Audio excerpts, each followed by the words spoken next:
Can you please introduce yourself to the audience? Hi guys, my name is Mo Aurelius or Mo Ibrahim. I have been a coach for over a decade, coaching various demographics. I've went to university, did sports science. I've also trained semi-pro athletes as well as your normal moms and normal dads. So I've been in the industry for a while. I've done nutrition, biomechanics, kinesiology. But yeah, I love what I do, and it's been amazing. So I thought I'll come on the show with Francis to talk about all the aspects of things that will be intriguing for people to know about. Good, Mo. Mo, what is the common mistake that people make on daily basis, which could save their lives? Sitting down, I would say, too often. So they sit down too often, especially I'm Arab originally, so Middle Easterns tend to sit down way too much. You can see it from my uncles, my aunties, my cousins that are a bit older. You can see it's a part of our culture, socializing, sitting down, having large amounts of meal. That will be one of the main ones. And that usually causes a lot of health problems, so leading to What? diabetes, cholesterol, you name it. Even like the fact that just the them being seated for a period of time can also affect your postural chain, your ligaments, your tendons. People having hip replacements at a very young age when they shouldn't be because their bone and socket joint is so inefficient, and that's lack of movement. And our body's an adaptive organism. So what I mean by that is with every action causes a reaction. So if we're sitting down too often, your body thinks I need to be proficient at sitting down, which causes a lot of discomfort eventually. You think it's comfort short term, but long term, you are creating discomfort because you have high risks of, as I said, diabetes, cholesterol. There was an article that got released a while back said it's worse than smoking. I mean, that is a bit of extreme version, but people don't realize actually sitting down for a long period of time is actually so bad for your body. So that would be number one. Number two? Number two would be food. I think carbohydrates in our culture, rice, too much rice and Rice. carbs. Yeah, rice What is a is the very consequence of too much rice? diabetes, lack of. So if you're eating a huge amount of carbohydrates, especially, so you've got low GI and high GI. So a low GI, low glycemic index. So the insulin when you eat it, it's very low, so it doesn't spike it too much. Rice tends to spike your insulin quite high, unless it's whole grain rice. But in our cultures, again, Middle Eastern, maybe Asian, African, I'm not sure. All the cultures tend to have a lot of rice, and carbs are way more than meat and protein in their diet, which is obviously you obviously overindulge, and that also leads to diabetes. It's probably the number one cause for a lot of people, and I mean, it's really sad. You get young people in their 20s that are diabetic because of too much rice. Like it's sounds a bit funny, really, but actually it's quite sad. And that's down to the culture we have. Load of carbs, predominantly rice. Bread is another thing, but I think rice is because it's the way it is with the plates, and there's a lot of foods that we add onto rice, like curries, stews. And we don't think about what the overindulgence of rice can cause. So you're hearing directly from an expert. Rice sitting down too long is causing a lot of mortality amongst our community. We are living at a time where minority, Black and Asian people, the rate of diabetes and other cardiovascular disease, it's alarming.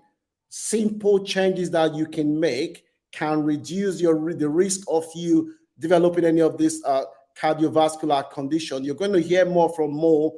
Make sure you stay tuned. Mo, what's the third one? Third one, I would say, I think we have too much sugary drinks, so like teas and like obviously coffees that are mixed with like syrups and frappuccinos, cappuccinos, and it's very addictive.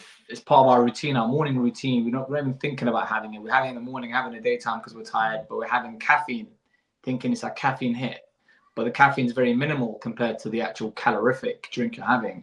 Again, one of the major causes of diabetes is having too much sugary drinks. So doesn't even have to be just warm drinks, also like Lucozades and your Powerades.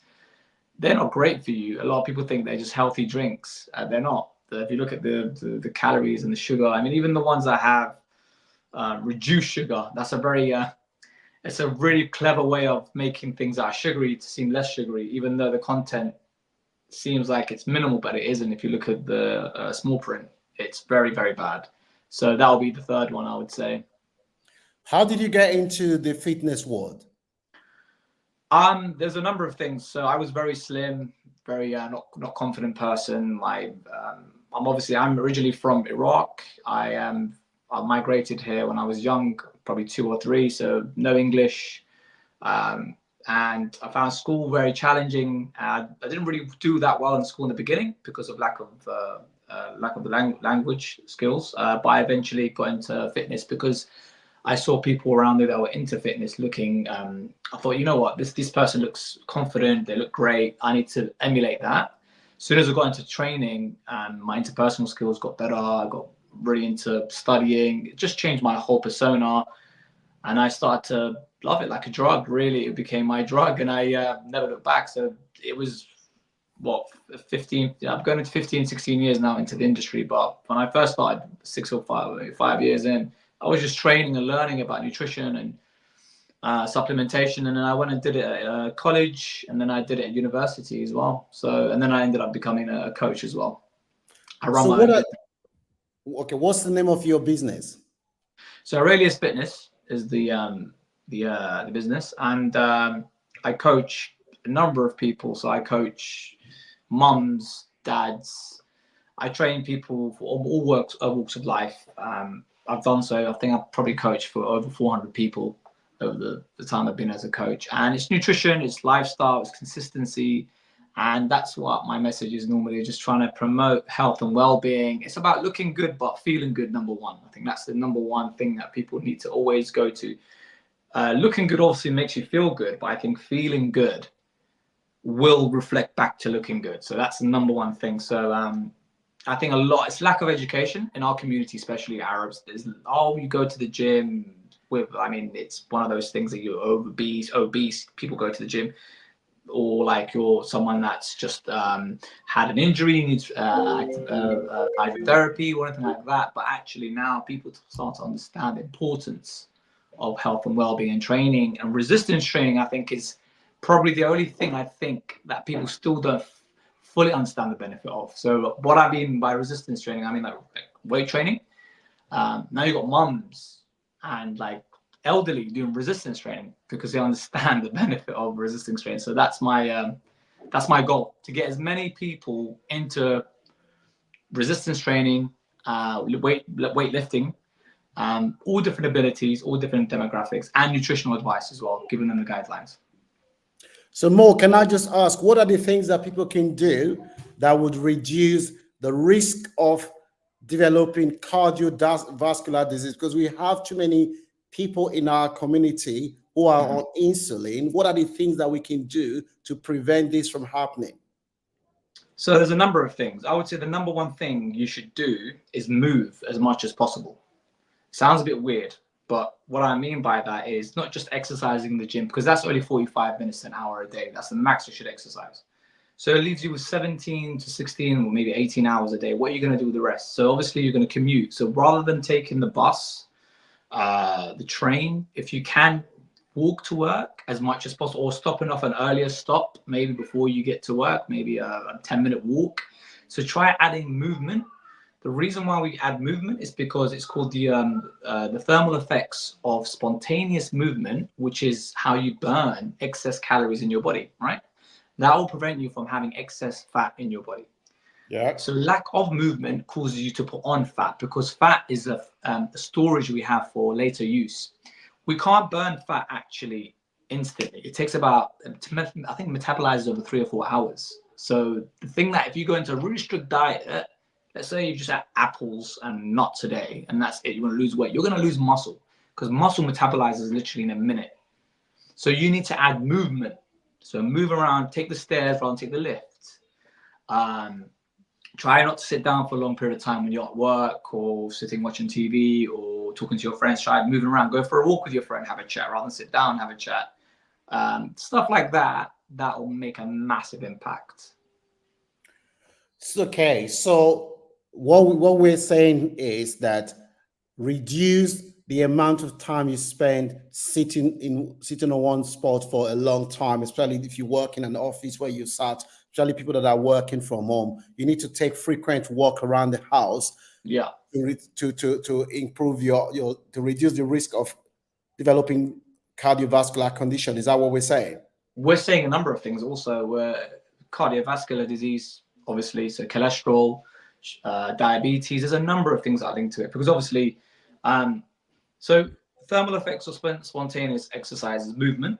Okay, this is how we measure whether you're going to be in a minus or a plus. What I mean by minus or plus is if you're going to gain weight or lose weight, right? So thermal effects of spontaneous exercise, which is movement. So going for walks, walking to the kitchen, standing up, getting something, going back down. Thermal effects of spontaneous exercise, and then thermal effects of exercise. So that's actually exercise, which is what? 45 minutes an hour. Thermal effects of resting metabolic rate. That's something you can't change. That's your genetics. So that's your metabolism. And then you've got thermal effects of, so thermal effects of resting metabolic rate, thermal effects of movement, and then thermal effects of exercise. All those things combined minus calories will tell you if you're going to be in a plus or a negative. So lack of movement, what it does is adds more weight onto your body, which means you have extra strain on your body, your heart, obviously, so cholesterol, depending on the food you're going to have, will cause that. Sugar levels obviously spike, your insulin can spike also if you exceed your calories and you're not moving to burn those calories. So, and obviously, unfortunately, people that don't do resistance training, what happens is if you don't resistance train, you have no insulin sensitivity, which means that if I'm training right now, I go to the gym and I train, weight training, I would actually burn more calories when I come back home as well as when I'm in the gym.